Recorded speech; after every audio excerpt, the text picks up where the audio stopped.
Mr. Speaker, I understand we're under martial law as declared by the Speaker last night. Many of us were told in private conversations that if we voted against this bill on Monday, that the sky would fall, the market would drop 2,000 or 3,000 points the first day, another couple thousand the second day, and a few members were even told that there would be martial law in America if we voted no. They say, trust us. Trust us, the people who brought us Katrina, to be competent in face of a disaster. Trust us, the people who brought us warrantless wiretapping and other excesses eroding our civil liberties. Trust us. Maybe the plan just really doesn't exist, and that's why they won't show it to us. If you live in the heartland of America, you have to listen up. While the nation was distracted with the Anthony Weiner drama, President Obama signed an executive order that will seize greater power over food, fiber, and energy in our vast countryside areas. Why would Homeland Security be involved in exerting power and influence over the heartland? The aims of the White House Rural Development Plan sound eerily similar to a UN plan called Agenda 21, where a central planning agency would be responsible for oversight into all areas of our lives, a one world order. Sound familiar? You say that would mean that we the people, the United States Constitution, would be circumvented at the altar of this one world what? One world government, one world secondary. We would be, our sovereignty would be subject to the dictates of the World Trade Organization, the World Bank. This is AIG, Goldman, and you know what? The Bavarian Illuminati, the Trilateral Commission, Goldman Sachs, and the Queen of England are not all bad. Goldman can be the first to rally hard enough to fix itself. I call it a virtuous circle that makes the stock even more attractive. Oh, by the way, I am part, just like when I always play with an open hand, I am part of the powerful cabal of ex-Goldman associates that controls the world. We economic hitmen have created the world's first truly global empire. And it's the first empire in history that's been created primarily without the military. Out of the ruins, something new will take seed. I want to believe that we can not collapse, but change.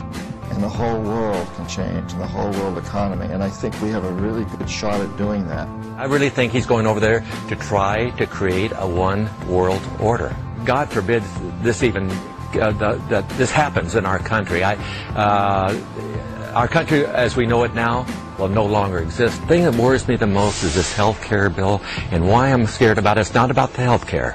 It's about the provisions that are in that bill.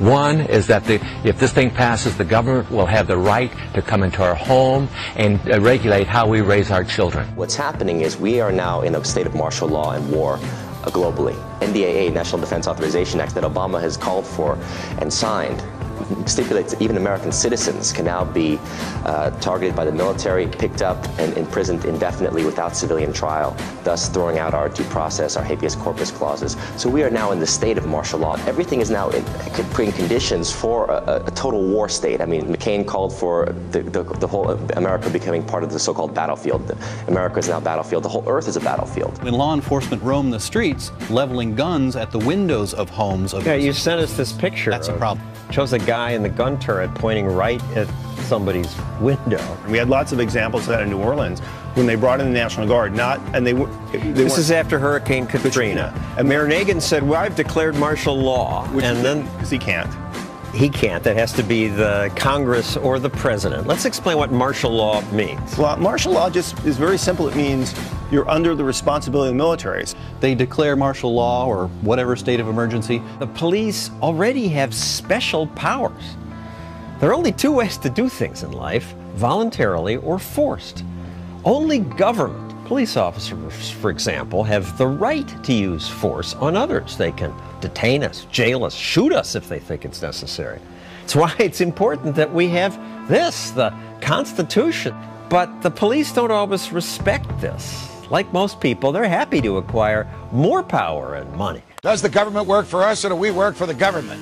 How has the United States changed from a humble, peaceful republic into a police state? Have you ever noticed that the government always claims that when it does these things, it does so in the name of safety?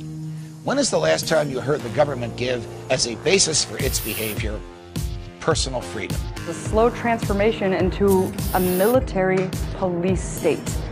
We now have police dressed like Army Special Forces, driving armored tanks and holding assault rifles.